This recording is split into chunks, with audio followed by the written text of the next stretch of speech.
En los videos anteriores nos habíamos abocado a comprender la importancia del método comparativo dentro de este subcampo que se conoce como política comparada, porque es necesario que sepamos discernir cuáles son los requerimientos óptimos para poder aplicar el método comparativo en esta relación entre la ética y la política. Es decir, pertenecen al mismo género y si logramos comprender que pertenecen al mismo género, empezar a diferenciar cuáles serían, dentro de un proceso de gradación, las diferencias y similitudes entre ambos conceptos. Para ello vamos a nutrirnos de un texto de una doctora en historia de la Universidad Iberoamericana de México llamada Laura Alarcón, que trabaja justamente la relación entre ética y política, y a su vez la autora se pregunta, en primera instancia, si hablamos de una relación obligada entre ambas nociones. Lo que vamos a hacer entonces es tratar de ir desmenuzando el trabajo de la autora y rescatando aquellos elementos conceptuales que sean afines para poder responder justamente esta pregunta inicial que nos hacíamos sobre la relación entre la ética y la política.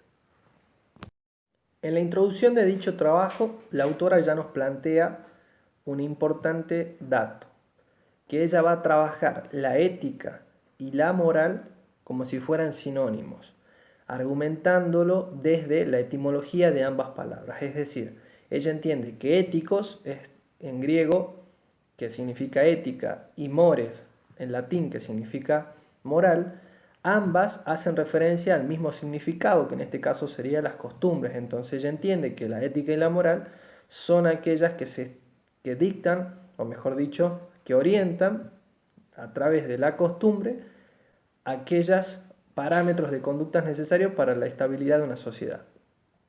Ahora, teniendo en cuenta esa salvedad, tenemos que comprender desde el recorrido histórico que hace el autor en su trabajo cómo se fue dando esa relación entre la ética y la política. Primero nos va a decir que en la antigüedad la ética y la política no se la podían entender por separado. Y si nosotros recordamos un poco el texto de Esther Fragoso, vamos a ver que Aristóteles comprendía que la política y la ética no podían entenderse por separado, sino que pertenecían a una misma unidad. Es decir, para Aristóteles, la ética y la política formaban parte de la filosofía de las cosas humanas, donde la ética era esta disciplina que se encargaba de ver el valor de las conductas humanas, y la política, bueno, era justamente la vida que se realizaba en la polis.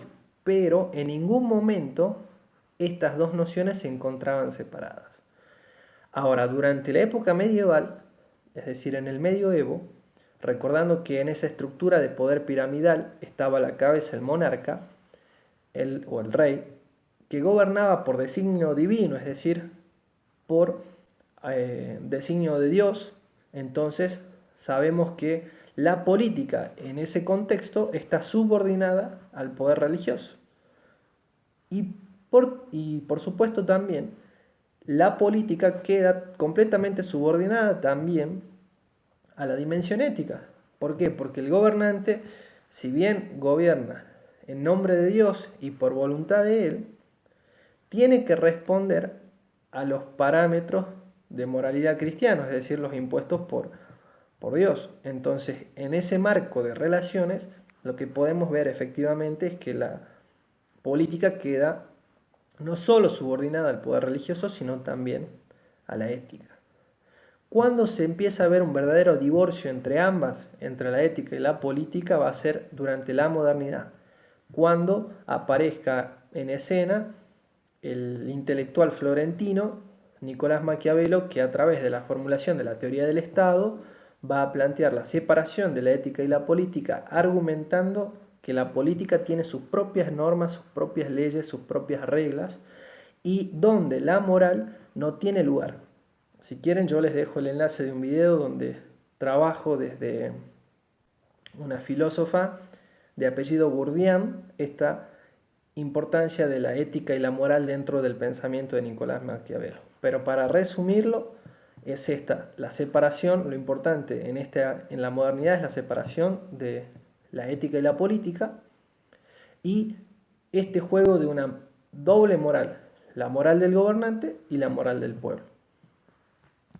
En este panorama, la autora nos hace la consulta obvia entonces si podemos ver que existe una relación entre ética y política. Entonces nosotros diremos, históricamente existió esa relación, pero con la modernidad se fue justamente bifurcando, se fue separando. Y para poder problematizar esta pregunta, me voy a remitir a los aportes de Norberto Bobbio, quien introduce dos conceptos o dos nociones fundamentales, que son la de la moral común y la de la moral política. Entonces el autor nos hace esta pregunta, ¿no? Si nosotros desde nuestros juicios de valor podemos juzgar el accionar de un gobernante. Entonces nosotros vamos a decir que sí. Sin embargo, nos dice Norberto Bobbio que nosotros tenemos que tener en cuenta una cosa. Es que si bien el gobernante gobierna desde nociones o principios morales, lo que efectivamente nosotros vamos a juzgar es la eficacia del gobierno en su totalidad, no en si fue moralmente correcto o no, sino justamente en los resultados que hubo de ese gobierno. Vamos a poner un ejemplo. Cuando yo tenía básicamente su edad, un poco más chico, en el 2009 estaba esta gripe A, donde, bueno, yo recuerdo que no, como era chico no se tomaban las precauciones, pero a nivel social no hubo muchas precauciones en la provincia de Salta, pero hubieron bastantes muertes en Buenos Aires. No obstante, uno lo que suele recordar de ese momento, de ese periodo, es que fue un gobierno eficaz, en este caso de la familia kirchnerista, y que conllevó justamente a un nuevo mandato de gobierno. Entonces, si moralmente no se tomaron las medidas necesarias en ese momento de crisis coyuntural, no importaba o no importó, porque no nos acordamos de eso, sino nos acordamos de que hubo un exitoso gobierno, entre comillas, de Cristina Fernández de Kirchner, y que posteriormente fue reelecta. Teniendo en cuenta esta salvedad, Norberto Bobbio nos dirá que la distancia entre la moral política y la moral común se explica a través de una serie de teorías. Él entiende que existen dos teorías, las monistas y las teorías dualistas. Cuando él habla de las teorías monistas, nos va a decir que hablamos de la teoría monista de excepción y la teoría monista de la moral singular. En la teoría monista de excepción, lo que nos dice Norberto Bobbio es que existe una sola moral. No hay una moral política, no hay una moral común, sino que hay una sola moral. Pero, no obstante, esa moral plantea excepciones. Por ejemplo, si yo voy y mato a una persona, eso está mal, no puedo matar a una persona, está prohibido matar. Sin embargo, si yo mato en defensa propia, ahí se produce una excepción, ahí yo puedo matar. O en el caso de que el Estado tiene prohibido privarme a mí de mi libertad, pero si yo cometo algún acto ilícito, algún delito, el Estado tiene la facultad de privarme de mi libertad. Y la otra moral, que es la moral singular, nos dice Norberto Bobbio que establece que cada profesión tiene su propio código moral. Es decir, yo como profesor tengo mi código moral, ustedes como alumnos tienen su código moral, el gobernante, el presidente, el intendente, el gobernador tiene su propio código moral. Entonces, como cada uno tiene su propio código moral, entonces la moralidad queda totalmente desdibujada. Eso serían las teorías monistas. Y después están las teorías dualistas, en donde el autor nos habla justamente de la teoría dualista de apariencia o aparente, donde aparentemente existen dos. La teoría, en realidad, la moral política y la moral común. Sin embargo, la que prevalece siempre termina siendo la moral política.